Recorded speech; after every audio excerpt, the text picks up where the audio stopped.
Estás viendo los restos de la obra más grande de la antigüedad. Y casi nadie sabe quién la construyó realmente. Cada ladrillo que ves aquí fue moldeado por manos de prisioneros. 70 años de trabajo forzado levantaron este imperio. Encontramos huellas de dedos en los ladrillos. Huellas digitales de esclavos que murieron hace 2600 años. Los palacios se volvieron polvo. Pero los textos que esos cautivos escribieron todavía se leen en todo el mundo. Esta es la historia que los imperios quisieron borrar. Y yo te voy a contar cómo pasó todo. Murallas de 25 metros de altura, portones revestidos con 60 toneladas de bronce, jardines colgantes que desafiaban la gravedad. La Babilonia de Nabucodonosor fue la metrópolis más grande que el mundo antiguo jamás había visto. Y la mano de obra que la levantó llegó encadenada desde Jerusalén. La historia que pocos cuentan no está grabada en los palacios dorados ni en los templos relucientes. Está en las manos callosas, en las espaldas marcadas por el látigo, en los pulmones destruidos por el polvo de arcilla. Durante 70 años, generaciones enteras de hebreos nacieron, trabajaron y murieron, levantando la gloria de sus captores. Y lo que construyeron fue tan monumental que los arqueólogos todavía hoy excavan los cimientos, tratando de comprender cómo fue posible. Todo comenzó con una marcha. 1200 kilómetros separaban Jerusalén de Babilonia. No era un viaje, era una sentencia de muerte disfrazada de deportación. En 586 a.C., Nabucodonosor finalmente perdió la paciencia con el reino rebelde de Judá. Ya había deportado a la élite una década antes, en 597, llevándose al joven rey Joaquín y a 10.000 personas de las clases más altas. Artesanos, herreros, soldados, cualquiera que pudiera representar amenaza o utilidad. Pero Sedequías, el títere que Nabucodonosor puso en el trono vacío, cometió el error fatal de rebelarse. La respuesta fue devastación total. El ejército babilónico sitió Jerusalén durante 18 meses consecutivos. 18 meses de hambre creciente dentro de las murallas.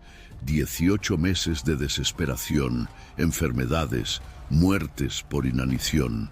El libro de Lamentaciones describe a madres cocinando a sus propios hijos para sobrevivir. Cuando las murallas finalmente cedieron en el verano de aquel año terrible, los soldados de Nabucodonosor entraron haciendo lo que los ejércitos hacían en la antigüedad. No había Convención de Ginebra, no había misericordia codificada, solo había sangre y fuego. Quemaron el templo de Salomón hasta los cimientos. La estructura que había llevado 7 años construir, que había consumido 150.000 trabajadores, que había costado fortunas incalculables en oro, plata y cedro del Líbano, se volvió cenizas en una sola noche. Derritieron los pilares de bronce que Hiram de Tiro había fundido 4 siglos antes, cada uno de 8 metros de altura y casi 2 metros de diámetro. Saquearon cada utensilio de oro que generaciones de reyes habían acumulado. Y después, cuando ya no había nada más que quemar o robar, reunieron a los sobrevivientes. Nabucodonosor no se llevó a todos.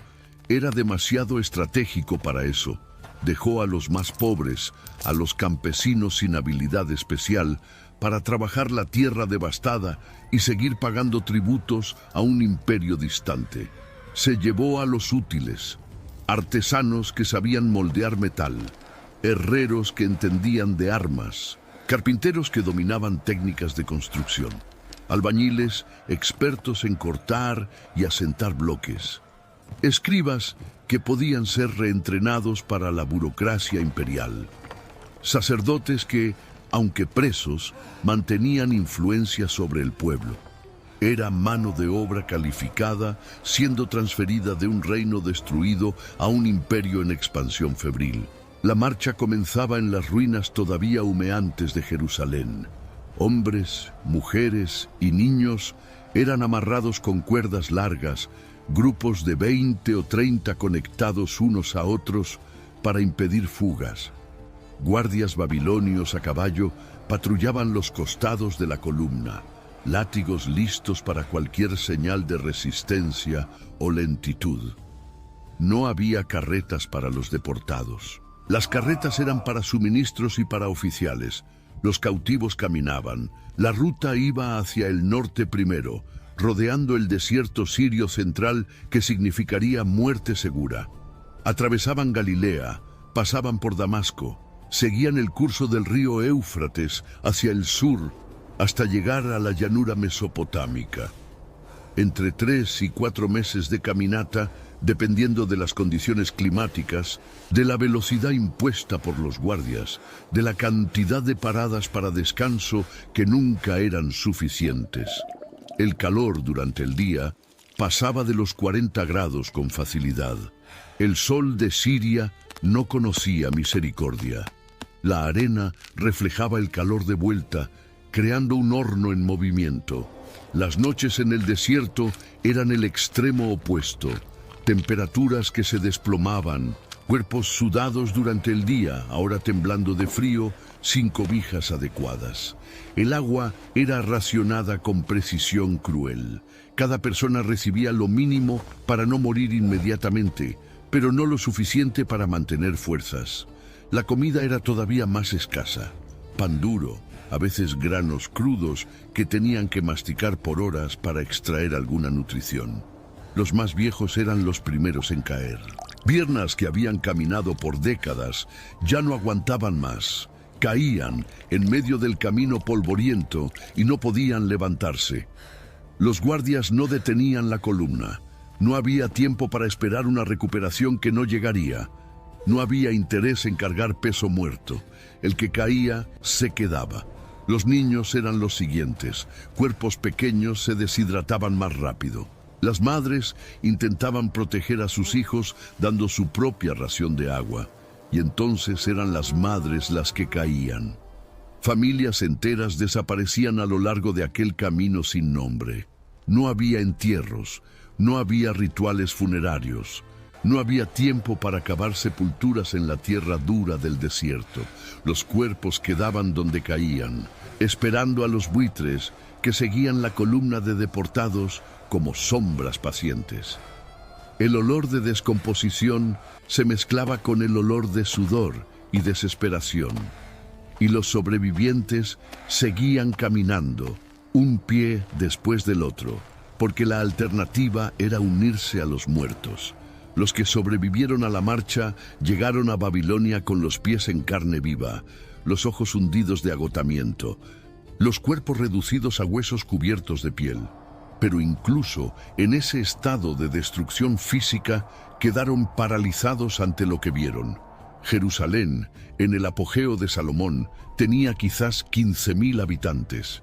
Era una ciudad respetable para los estándares cananeos, impresionante para los estándares de las tribus que la rodeaban. Pero la Babilonia de Nabucodonosor tenía 200.000 habitantes. Algunos historiadores estiman hasta 300.000. Las murallas externas formaban un rectángulo de 18 kilómetros de perímetro. Dentro de ellas, otra muralla, y dentro de esa, una más. 3 cinturones concéntricos de defensa, cada uno más alto y más grueso que el anterior. La muralla externa tenía anchura suficiente para que 2 carros de guerra pasaran lado a lado en la cima sin tocarse. Heródoto, el historiador griego que visitó la ciudad un siglo después de la caída, describió esta anchura con admiración que rayaba en la incredulidad. Torres de vigilancia se elevaban cada 50 metros, conectadas por pasarelas que permitían comunicación rápida en caso de ataque. No era exageración poética. Excavaciones arqueológicas modernas confirmaron las dimensiones. Babilonia no era solo una ciudad, era una fortaleza del tamaño de una metrópolis entera. Y todo esto, absolutamente todo, estaba hecho de ladrillo. Mesopotamia no tenía canteras, era una llanura aluvial, tierra blanda depositada por los ríos Tigris y Éufrates a lo largo de milenios de inundaciones y sedimentación. piedra de construcción tenía que ser transportada desde montañas distantes, a 300 o 400 kilómetros. Era demasiado caro, demasiado lento, impráctico para la escala que Nabucodonosor tenía en mente. Entonces los babilonios dominaron otra tecnología. Transformaban barro en algo duro como piedra a través del fuego controlado. Y era exactamente ahí donde los deportados entraban. El trabajo más básico, más brutal y más absolutamente esencial en toda Babilonia era la fabricación de ladrillos. No eran ladrillos como los conocemos hoy, pequeños bloques que caben en una mano. Los ladrillos babilónicos estándar medían 33 centímetros de cada lado y 10 centímetros de espesor. Pesaban más de 10 kilos cada uno. Levantar una sola sección de muralla exigía millones de ellos. Y la ciudad entera era muralla, templo, palacio, depósito, casa, calle pavimentada, ladrillos interminables. El proceso comenzaba en los pozos de arcilla excavados en las orillas del Éufrates. Hombres bajaban hasta la cintura en el lodo oscuro y pegajoso, cavando con las manos y con palas de madera que el lodo tragaba constantemente. Llenaban canastas de mimbre que pesaban 30, 40 kilos cuando estaban cargadas hasta el borde.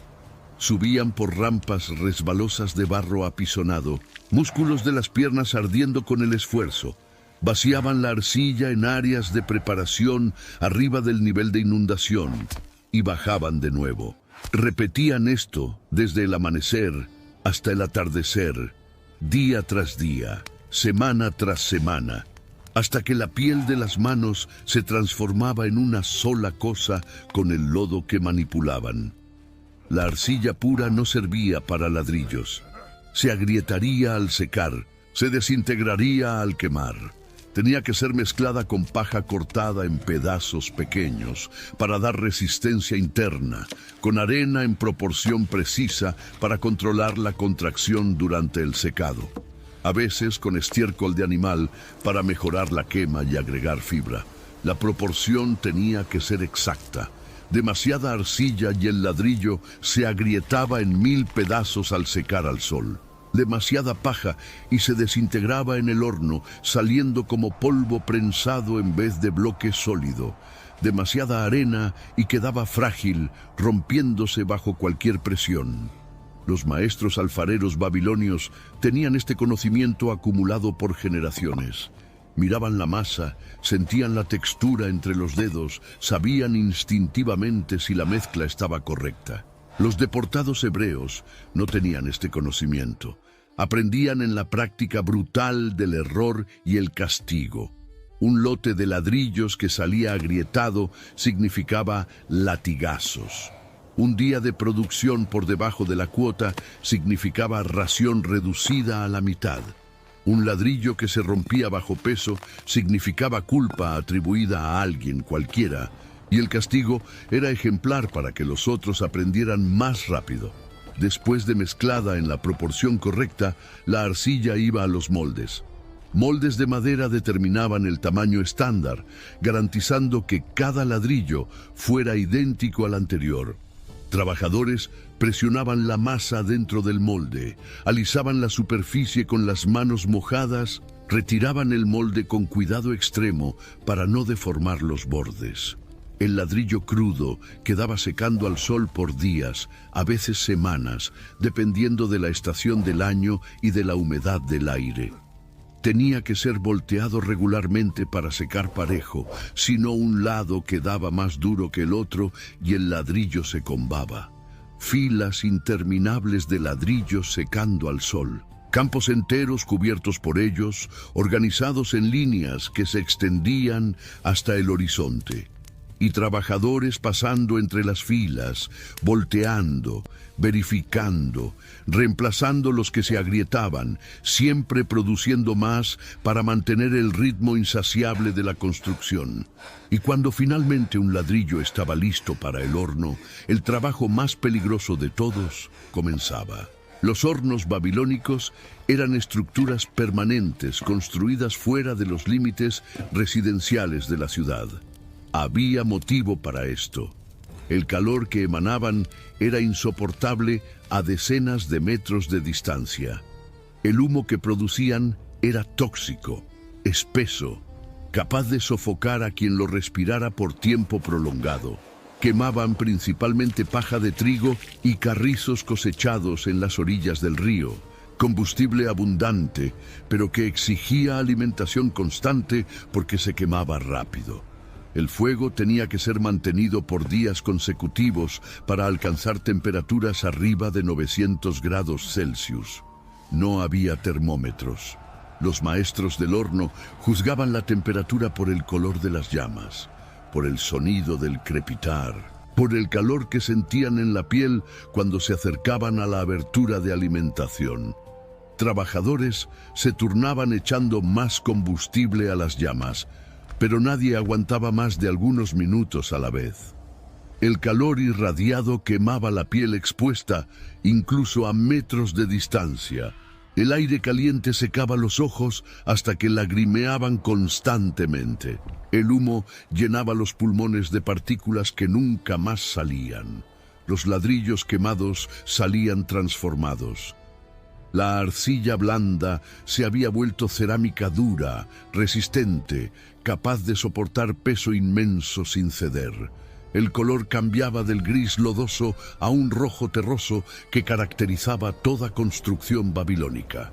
Pero junto con los ladrillos listos salían también hombres destruidos. Pulmones empapados de hollín que producían tos constante, cada vez más fuerte, hasta que respirar se volvía trabajo arduo. Piel quemada por el calor radiante, cubierta de cicatrices que nunca sanaban completamente. Cuerpos deshidratados por el sudor constante que ninguna cantidad de agua parecía reponer. No había estadísticas de mortalidad ocupacional en el mundo antiguo. Nadie contaba cuántos trabajadores morían por mes en los hornos. No había interés en documentar eso. Pero cualquier mirada honesta a las condiciones reconoce lo obvio. El trabajo en los hornos mataba, no inmediatamente como una espada, pero lentamente, robando años de vida con cada temporada de quema. Y los deportados, sin opción de rechazo, alimentaban aquellas hornallas como los propios ladrillos que producían serían alimentados a la construcción. La demanda nunca paraba. Nabucodonosor tenía planes grandiosos que rayaban en la megalomanía.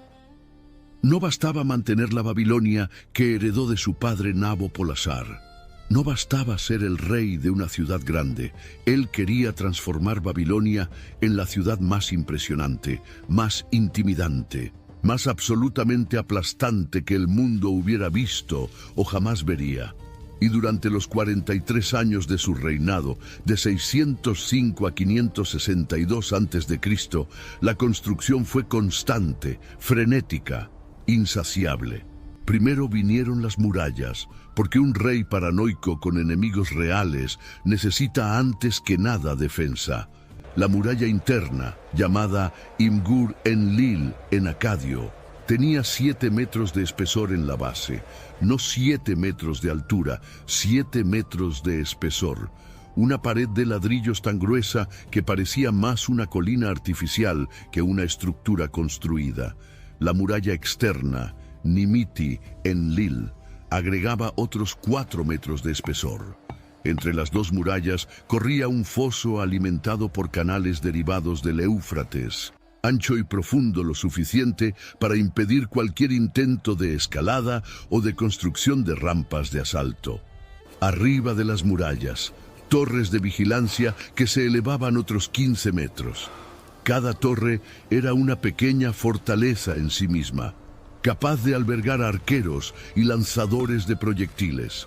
La distancia entre torres era calculada para que los arcos de alcance se superpusieran, garantizando que no hubiera punto ciego, ningún tramo de muralla que no estuviera bajo vigilancia constante. Era ingeniería militar, llevada a la perfección paranoica.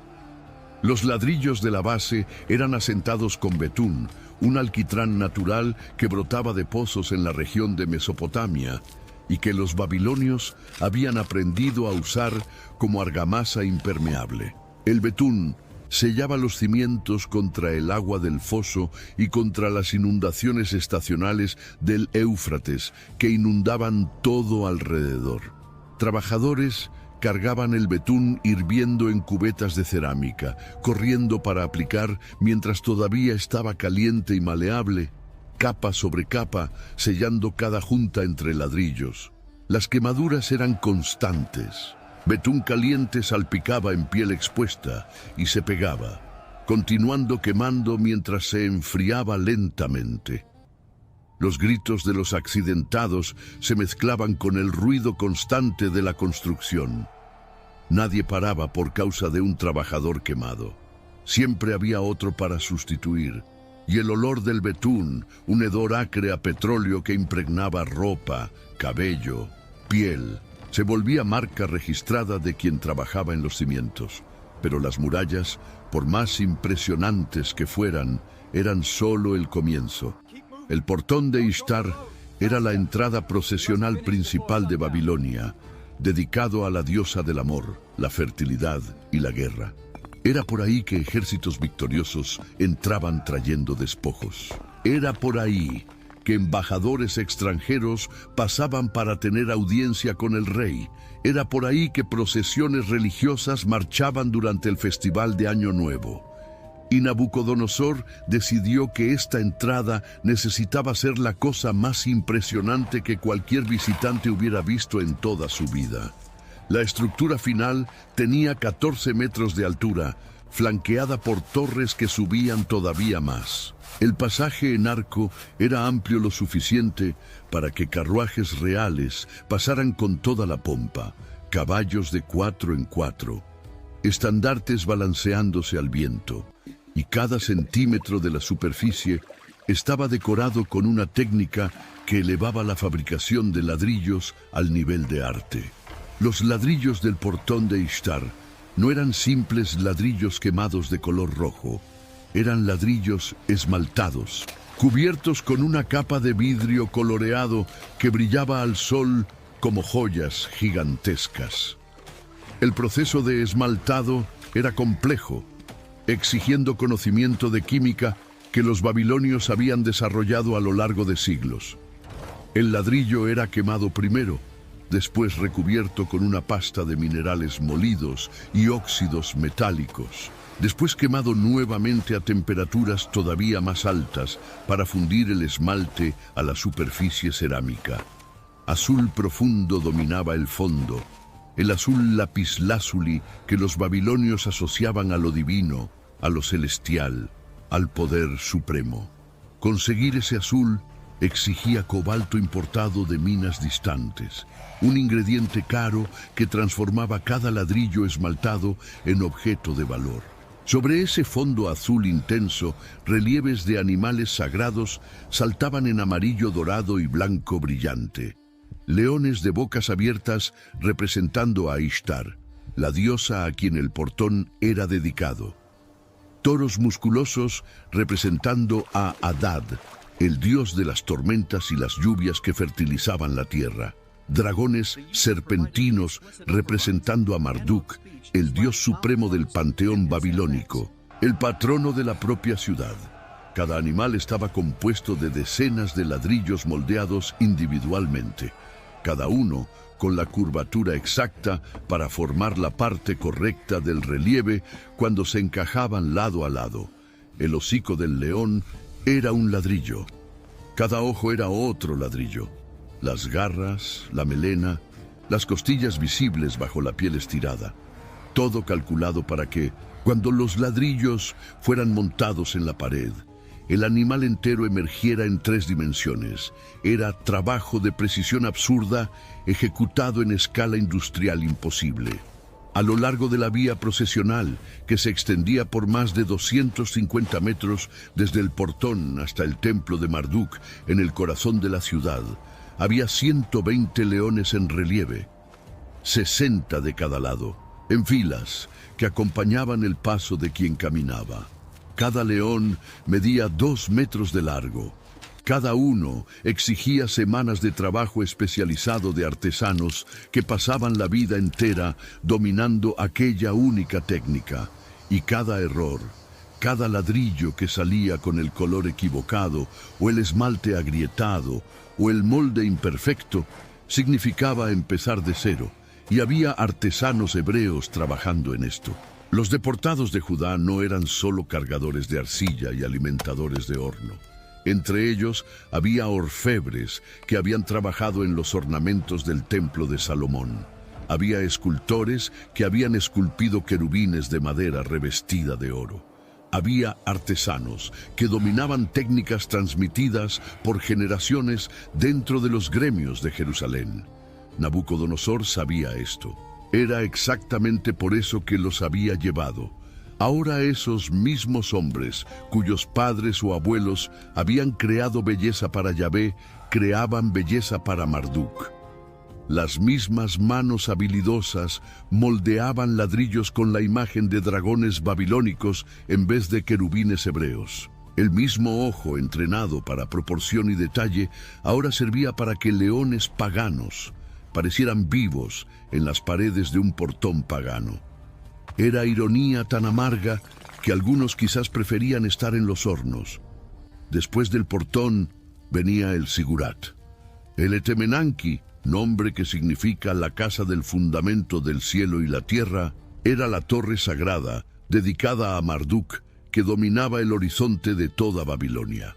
Era lo que la tradición hebrea posteriormente llamaría la Torre de Babel, reconstruida y ampliada por Nabucodonosor sobre ruinas mucho más antiguas que remontaban a siglos o incluso milenios.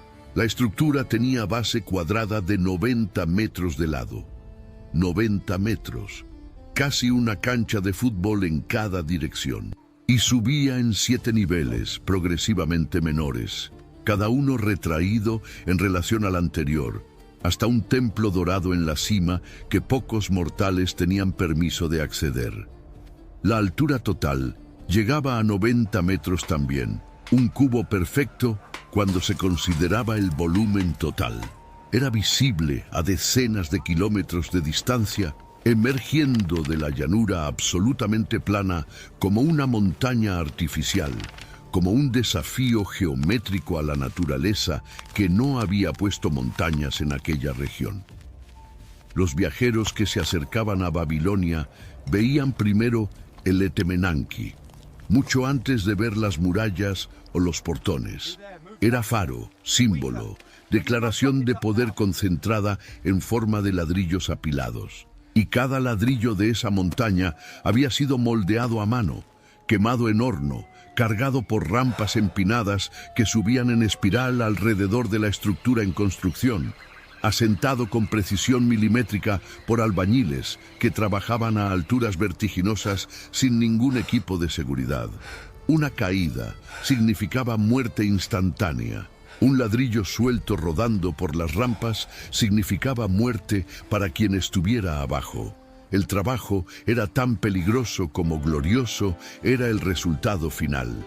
Heródoto, que visitó Babilonia cuando el sigurat todavía estaba de pie, registró que el templo en la cima contenía una cama cubierta de oro macizo y una mesa también de oro donde solo una mujer elegida por los sacerdotes podía dormir, esperando la visita nocturna del propio dios Marduk. No sabemos cuánto de esto era verdad factual y cuánto era leyenda que los sacerdotes babilónicos contaban para impresionar visitantes extranjeros y reforzar su propio poder. Pero sabemos que la estructura era real, porque los cimientos todavía están ahí, excavados por arqueólogos alemanes entre 1899 y 1917. Y mientras los ladrillos subían hacia el cielo, el agua bajaba hacia los barrios. Babilonia dependía de un sistema de canales que sería impresionante en cualquier época de la historia humana. El río Éufrates atravesaba la ciudad dividiéndola en 2 mitades, conectadas por un puente de piedra que era maravilla de ingeniería en sí mismo. Canales secundarios ramificaban hacia todos los barrios de la ciudad, llevando agua fresca para beber y cocinar, llevando afuera los desechos humanos y animales que de otra forma transformarían la metrópolis en foco de pestilencia. Con puertas de bronce controlaban el flujo en cada unión, abriéndose y cerrándose conforme la necesidad, regulando la cantidad de agua que cada sección recibía. Mantener este sistema funcionando exigía trabajo constante, permanente, sin posibilidad de pausa. Los canales se asolvaban con sedimentos que el Éufrates traía de las montañas distantes. Tenían que ser dragados regularmente, hombres bajando al agua turbia y fría para cavar el fondo con herramientas manuales, levantando canastas de lodo que eran vaciadas en las orillas. Las compuertas se atascaban con la corrosión del bronce en contacto constante con agua. Necesitaban mantenimiento permanente, lubricación, reemplazo cuando los mecanismos fallaban más allá de la reparación. Y cuando las inundaciones anuales venían, cuando el Éufrates crecía con el deshielo de las montañas armenias, todo el sistema era probado al límite absoluto. Los hebreos trabajaban en esto también, no solo en los canales principales de la ciudad, sino en los canales de irrigación que se extendían por kilómetros en la llanura agrícola alrededor. El profeta Ezequiel, deportado en la primera oleada de 597 a.C., una década antes de la destrucción final de Jerusalén, registra sus visiones en las orillas del río Quebar. No era el Éufrates principal, era un canal de irrigación en la región de Nippur, como a 100 kilómetros al sur de Babilonia, donde una comunidad significativa de exiliados había sido establecida para trabajar la tierra. El propio nombre Quebar probablemente deriva del acadio Nahar Kabari, significando algo como gran canal o canal principal. Era infraestructura hidráulica. Y donde había infraestructura hidráulica en Mesopotamia, había trabajo de mantenimiento constante. Ezequiel quizás pasó sus días dragando lodo y reparando diques antes de sentarse a la orilla del agua al anochecer, demasiado exhausto para cualquier cosa más que contemplar el horizonte distante. Y fue en ese estado de agotamiento y dislocación que las visiones vinieron. El trono de Dios sobre ruedas de fuego, los querubines de 4 caras, el templo celestial medido palmo a palmo. Visiones de gloria divina para un hombre que pasaba los días atorado en lodo babilónico. Pero no eran solo canales para agua, eran canales para transporte comercial.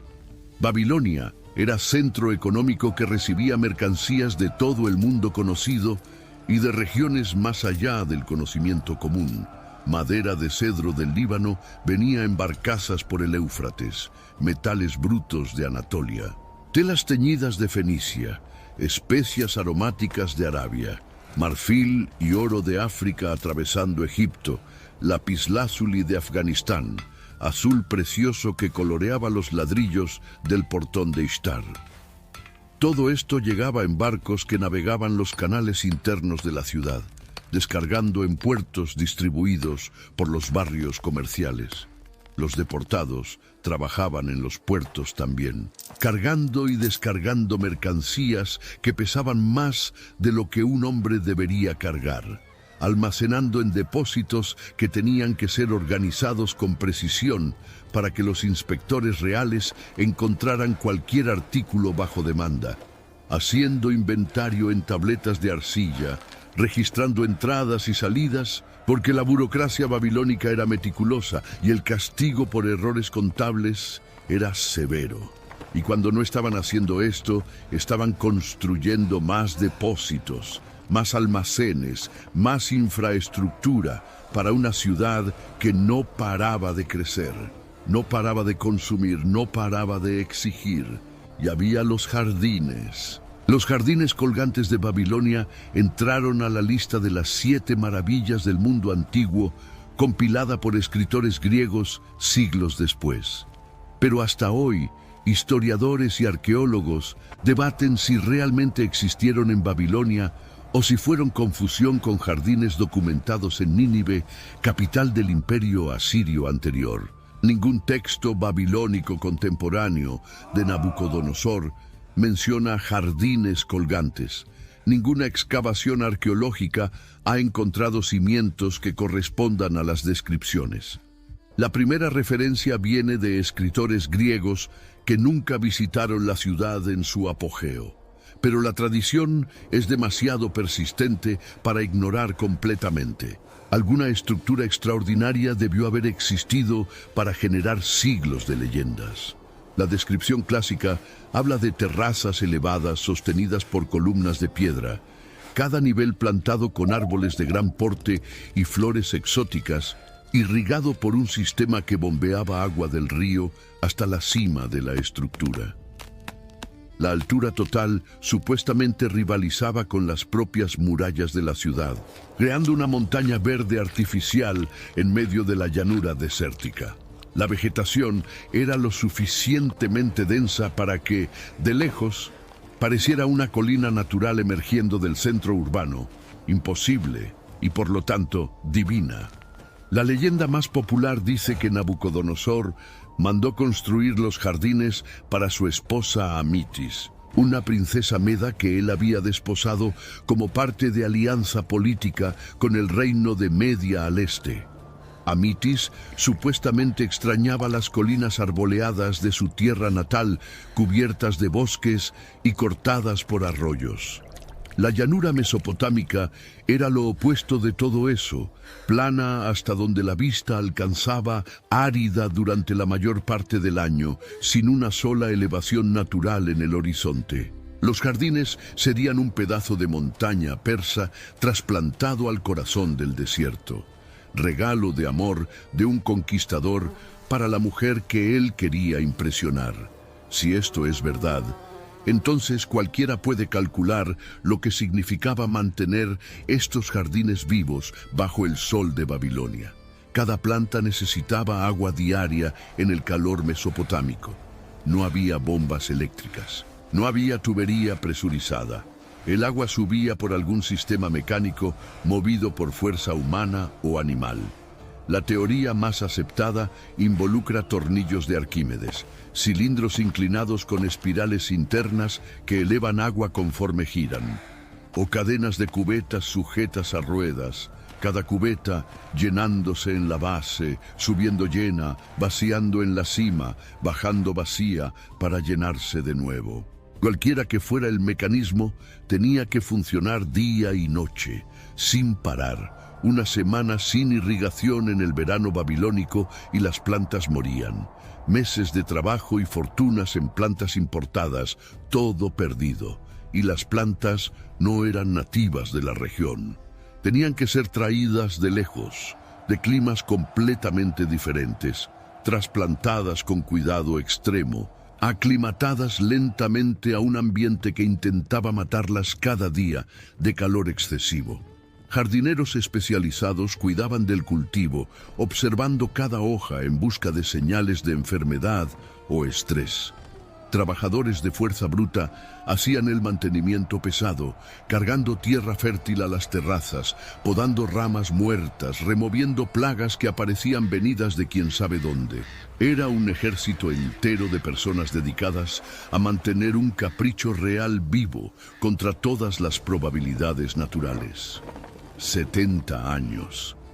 Era ese el período que la profecía de Jeremías había establecido para el exilio, antes incluso de la destrucción de Jerusalén. 70 años completos serviréis al rey de Babilonia. Y durante esos 70 años, generaciones enteras de hebreos nacieron, crecieron, trabajaron, envejecieron y murieron en Babilonia sin jamás ver la tierra que sus padres llamaban prometida.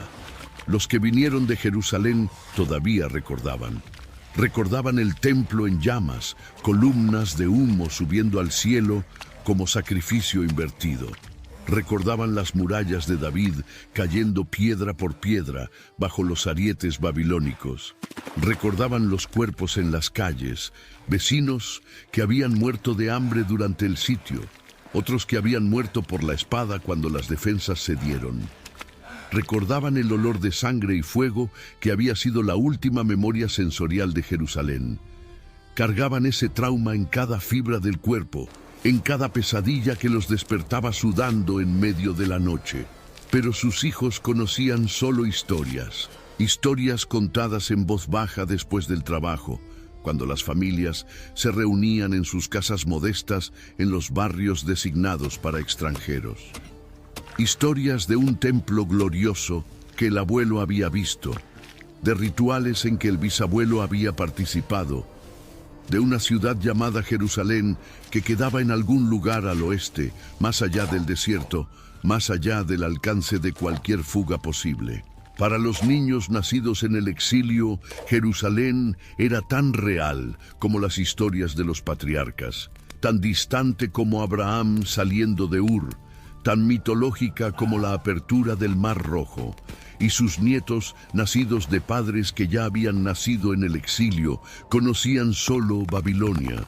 Hablaban arameo como lengua del día a día, la lengua comercial del imperio, la lengua que todo mundo necesitaba hablar para trabajar, comprar, vender, sobrevivir.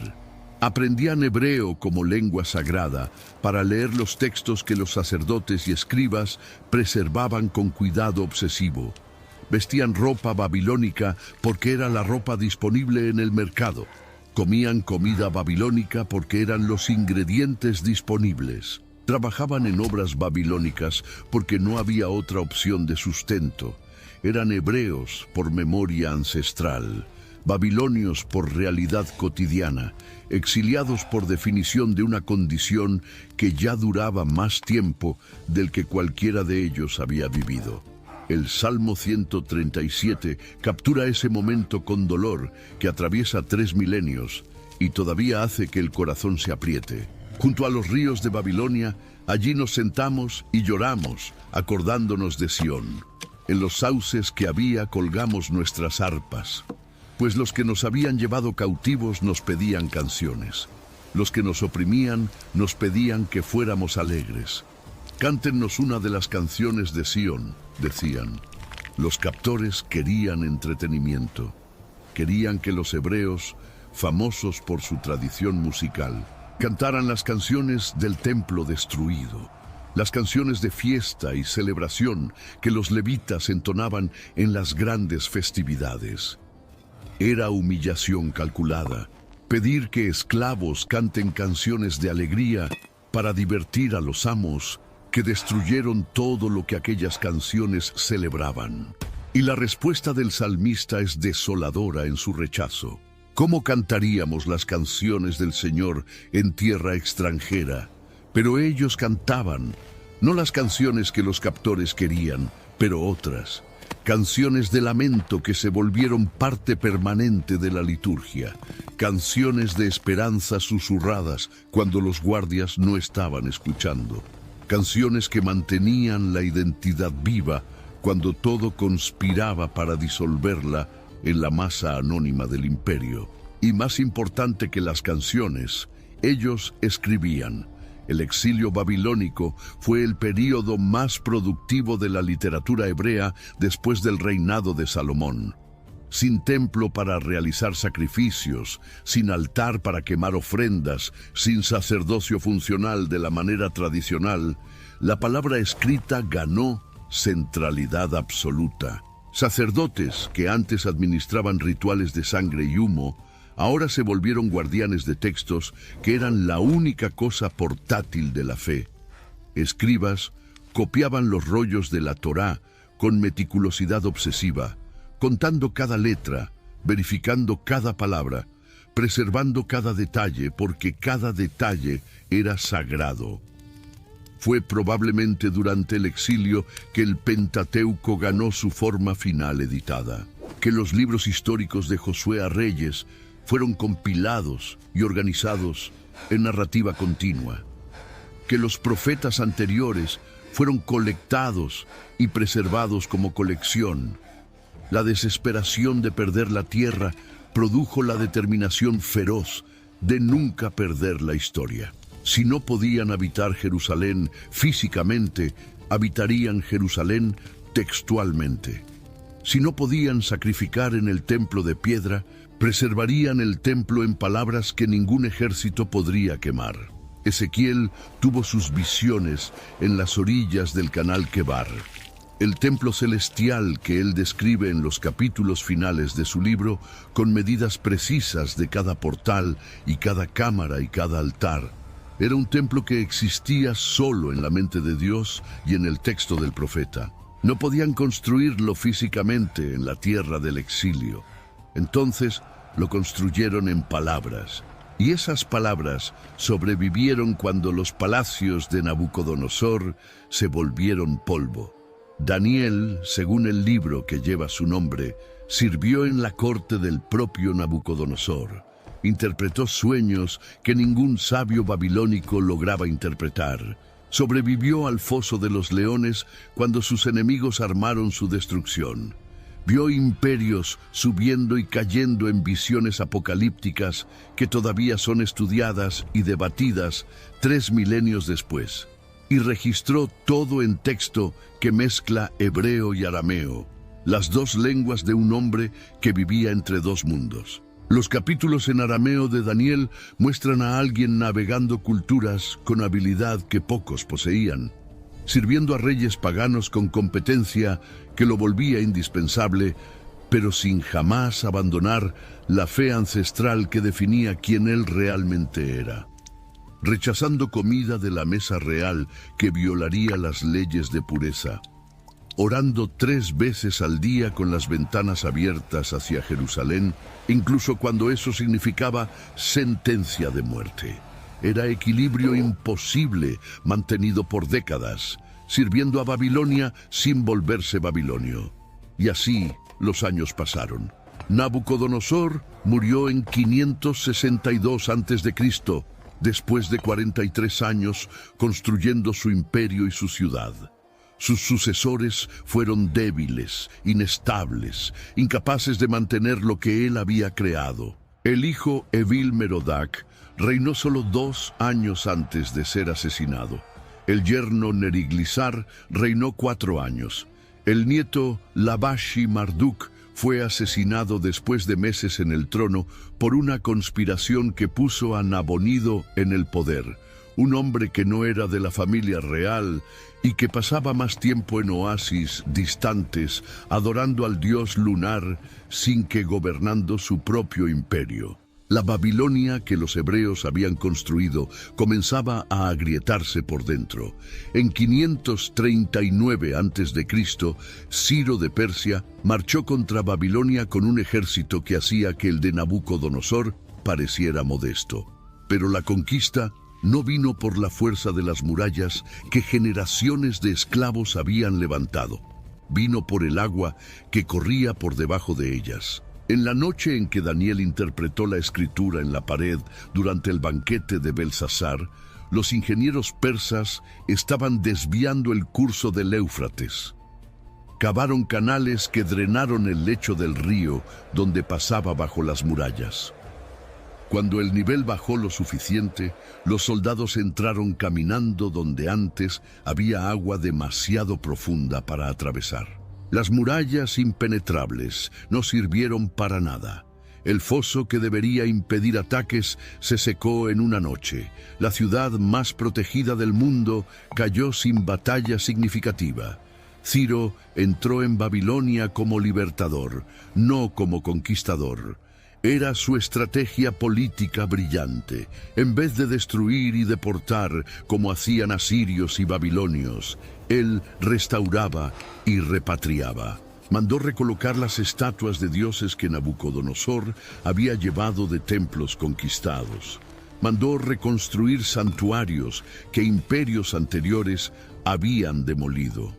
Y en 538 a.C.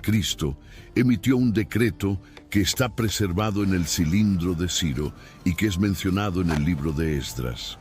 Los judíos podían volver a casa, podían reconstruir su templo.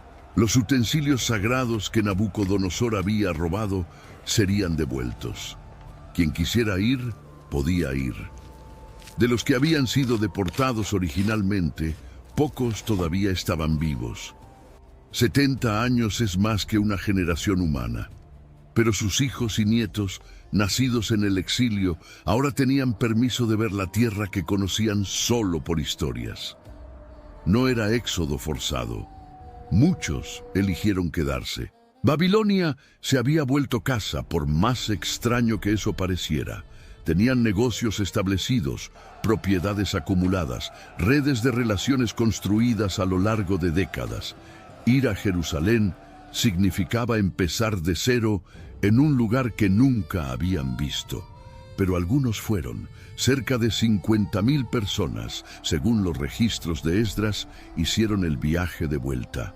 Cargaban herramientas babilónicas que habían aprendido a usar, técnicas de construcción que habían dominado en los sitios de obras imperiales, conocimiento de irrigación y agricultura que habían adquirido trabajando en los canales y campos de Mesopotamia, y memorias babilónicas que nunca desaparecerían completamente, porque 70 años de inmersión en una cultura dejan marcas que generaciones no borran. Cuando llegaron al monte donde el templo de Salomón había estado, encontraron solo piedras quemadas y hierba creciendo entre las ruinas. La ciudad que sus abuelos describían como gloria de las naciones era un campo de escombros habitado por extraños que habían ocupado la tierra vacía. El contraste con la Babilonia que habían dejado era devastador. Allá, palacios de ladrillos esmaltados. Aquí, piedras ennegrecidas por el humo de incendios que habían ardido 70 años antes y nunca habían sido apagados. Habían pasado 70 años construyendo la ciudad más espectacular del mundo para sus captores. Ahora tenían que reconstruir la suya desde cero, con las manos encallecidas por el trabajo que habían hecho para Nabucodonosor. La Babilonia de Nabucodonosor duró menos de un siglo después de su muerte. El imperio que él había consolidado se disolvió bajo reyes débiles y amenazas externas. Los persas entraron por los canales desviados del Éufrates y aquellas murallas colosales no impidieron nada. Los jardines colgantes, si existieron, se secaron sin el mantenimiento constante que los mantenía vivos. El Sigurat Etemenanki fue gradualmente abandonado, después saqueado por materiales de construcción, después olvidado como montón de ladrillos sin propósito. El portón de Ishtar fue desmontado pieza por pieza por arqueólogos alemanes a principios del siglo XX y remontado en Berlín, donde está hasta hoy en el Pergamon Museum, brillando bajo luces artificiales a miles de kilómetros de donde fue levantado. Pero algo que los hebreos construyeron durante aquellos 70 años de exilio sobrevivió intacto hasta hoy. No estaba hecho de ladrillo. No estaba hecho de esmalte azul o bronce o betún. Estaba hecho de palabras, los salmos de lamento que todavía son cantados en sinagogas e iglesias 3 milenios después. Las visiones de Ezequiel, que todavía son estudiadas por místicos y teólogos buscando entender el trono de Dios. Los registros de Daniel, que todavía generan debates e interpretaciones sobre el fin de los tiempos.